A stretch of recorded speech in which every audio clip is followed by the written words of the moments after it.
इस मीटिंग के सदर साहब,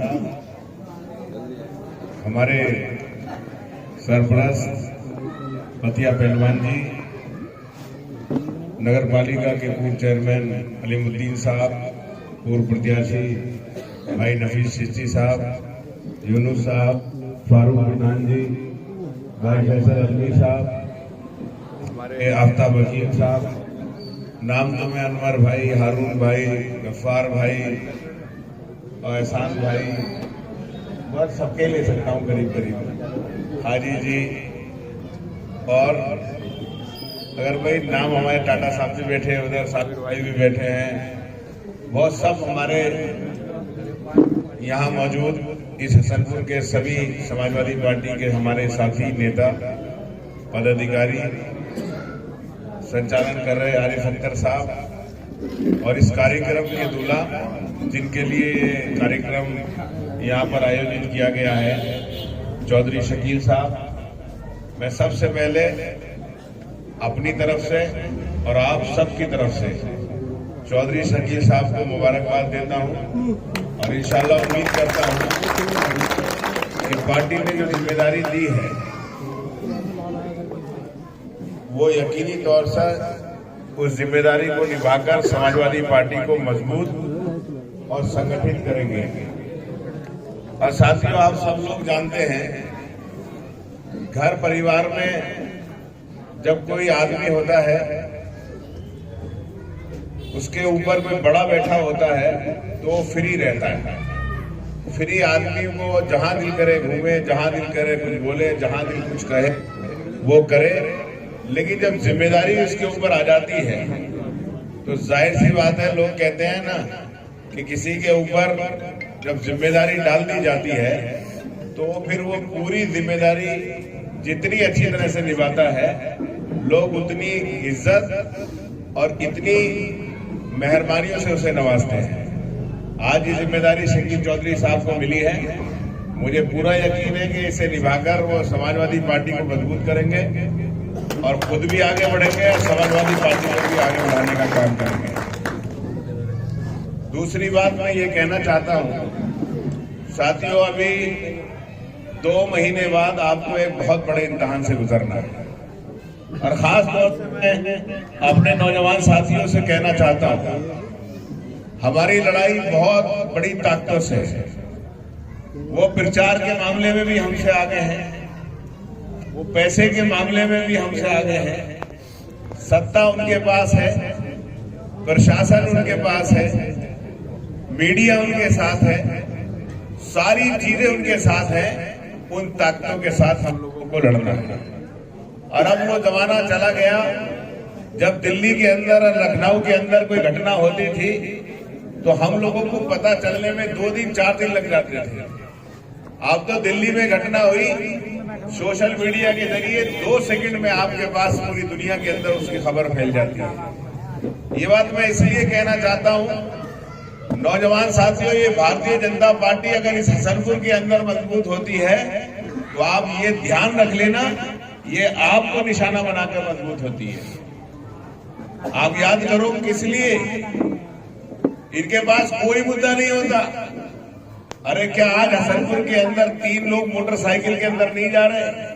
ये बीजेपी आरएसएस के लोग अगर 3 भाई को मोटरसाइकिल में जा रहे हैं, बोले समाजवादी पार्टी की सरकार आ गई तो फिर 3 बैठ कर गुंडागर्दी करेगी, और आज 4 बैठ रहे तो इन्हें दिख ही नहीं रहा है, हम और लोग बैठ जाए।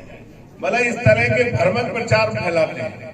बहुत समझदारी से आप लोगों को काम लेना, बहुत शांति और सुकून से काम लेना है। और एक बात और मैं कहना चाह रहा हूं आप लोगों से, इनका हर प्रयास होता है कि चुनाव के टाइम पे कुछ ना कुछ माहौल खराब करना, कुछ ना कुछ आप लोगों को ऐसा प्रवोक करना कि आपकी जबान से कोई ऐसी बात चली जाए या आपके हाथ से कोई काम ऐसा हो जाए जो इनकी मंजिल आसान कर दे। बस आप लोगों को इन्हीं 2, 3, 4 चीजों का हाल आपको ध्यान रखना है।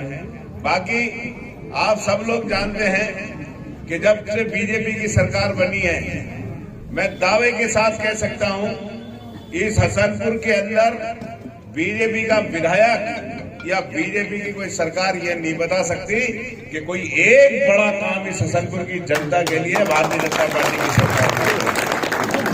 आप जाओ, आप याद करो 2012 में आपकी मेहरबानी से, आपके कर्म से कमाल अख्तर को इस क्षेत्र की सेवा करने का मौका मिला। याद होगा आपको कि जब समाजवादी पार्टी की सरकार नहीं बनी थी तो आलम ये था कि लाइट यहां पर एक हफ्ते दिन में आती थी और एक हफ्ते रात में आती थी। और आलम ये था कि एक ट्रांसफार्मर कनेडा रोड का फूक गया तो मालूम हुआ 5 दिन तक वो ट्रांसफार्मर ही नहीं आया। वो आगे रखा गया तो काले शहीद का फूक गया, काले शहीद का आगे फूक रखा गया तो चवंडा मंदिर का फूक गया। ट्रांसफार्मर बिजली का आलम बुरा था। हम लोगों ने बनते ही 38 ट्रांसफार्मर इस हसनपुर के अंदर लगाए और आज कोई कह नहीं सकता पूरे 5 साल में जो बीजेपी वाले ढंढोरा पीटते हैं ना कि बिजली हम लोगों ने अच्छी दिलवा रही है। आप मुझे बताओ, बिल्डिंग जब तक कोई बुनियाद नहीं रखेगा, दीवार नहीं बनाएगा तो ये बताओ बिल्डिंग के ऊपर छत कैसे पड़ जाएगी, बिल्डिंग अच्छी कैसे हो जाएगी। इन बीजेपी वालों से पूछो, इस हसनपुर के अंदर 8 करोड़ का अलग हसनपुर के लिए बिजली घर समाजवादी पार्टी ने बनवाया, कमाल अख्तर ने बनवाया, तभी इस हसनपुर को 20 घंटे अच्छी बिजली मिल रही है।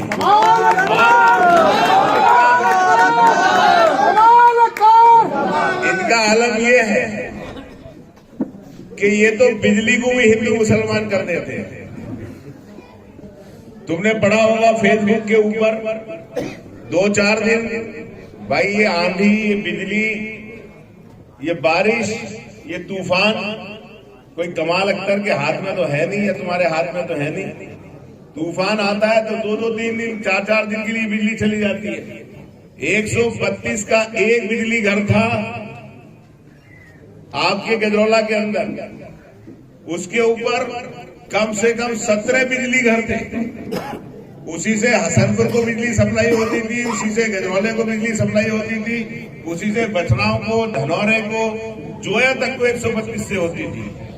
और जब ओवरलोड होता था तो सबसे पहले हसनपुर कट दिया जाता था। हम लोगों ने 132 हसनपुर बनवाया और करोड़ों रुपए लगा के हसनपुर के अंदर, हसनपुर के लिए अलग लाइन बनवाई और अलग बिजली घर बनवाकर हसनपुर शहर की बिजली दुरुस्त की।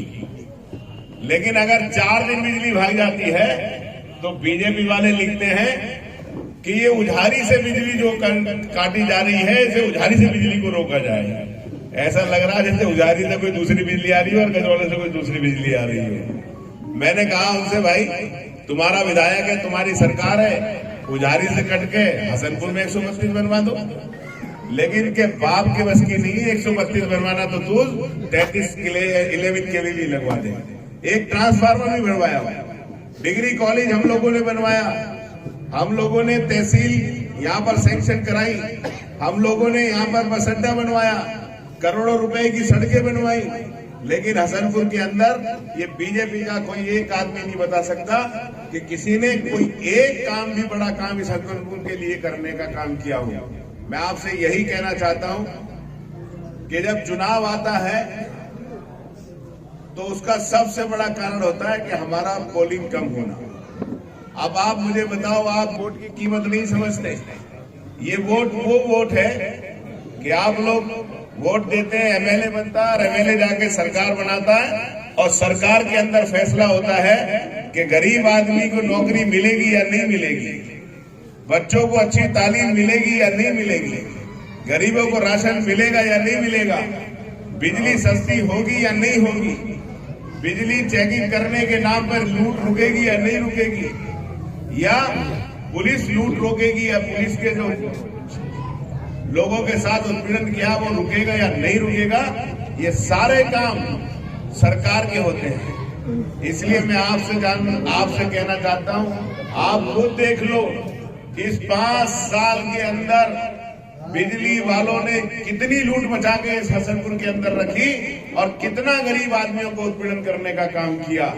ईमानदारी से बताओ, जो बिल 165 रुपए महीना आया करता था, आज 550 और 650 रुपए का बिल आ रहा है। और पता नहीं कौन से मीटर लगा दिए बीजेपी वालों ने। लोगों का जो गरीब आदमी के एक बल्ब और एक पंखा चल रहा है उसका भी 2-2, 2,500 हजार रुपए का बिल आता है। और बिजली घर में जाकर देखो, गरीब माँ बहनें परेशान रहती हैं, कोई उनकी सुनवाई करने वाला भी नहीं है। आप देखो पुलिस का आलम, पहले अगर कोई एक सिपाही आकर बेकसूर लोगों को, कहीं पर कोई दुकान पर बैठा है, कोई कहीं पर बैठा है, बेकसूर लोगों को गालियां देकर चला जाता है। ये सारी चीजें अगर आप लोगों को सही ठहरने पर लानी है तो आप लोगों को अपना बोली बढ़ाना पड़ेगा। और दूसरी चीज मैं ये कहना चाहता हूं, इन लोगों से बहुत होशियार रहने की जरूरत है। बहुत सारी साजिशें चलेंगी, बहुत सारे लोग बरगलाने आएंगे, बहुत सारे लोग बांटने आएंगे।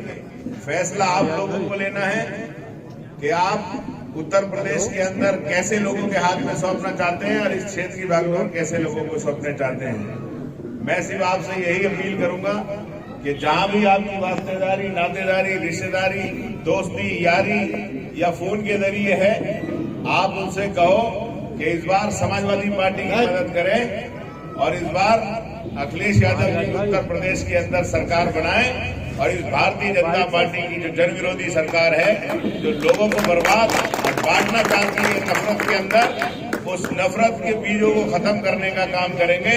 इसी उम्मीद और यकीन के साथ कि भाई शकील चौधरी साहब अपनी जिम्मेदारी निर्वहन कर पार्टी को मजबूत करने का काम करेंगे। आपको बहुत बहुत शुक्रिया। समाजवादी पार्टी जिंदाबाद, अखिलेश यादव जिंदाबाद। खुदा हाफिज।